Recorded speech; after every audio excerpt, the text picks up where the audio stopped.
Hey everybody, Brent Bowen, Bowen Customs. Got a real special build for you here today.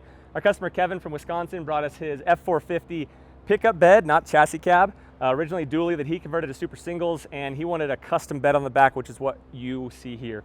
So the biggest thing that's different is instead of our normal full-size garage, he wanted the tire on the exterior. So this is a very custom setup we have out here. He just enjoyed this aesthetically. So a custom lower box here with a tie down that reinforces back to the frame. And then we have half a garage on the other side that you'll see here shortly. Behind that is our standard camper bed uppers and lowers, of course fit to this truck specifically.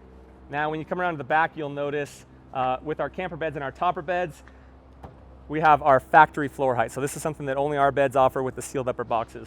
This keeps the camper nice and low, keeps the gap over the roof low, entry low, center of gravity low. This is really the key to this build. So all the standard lighting, license plate panel in the back here. You'll notice the inner access doors in there. This customer has a camper with internal tie down, so that's a very important portion.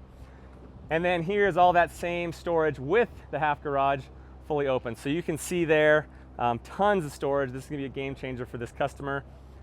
Really is gonna enhance their ability to get out and go camping and bring their stuff in an organized fashion. So if you guys want something like this or you got a build in mind, let us know. Shoot us an email, info@bowencustoms.com. Thank you.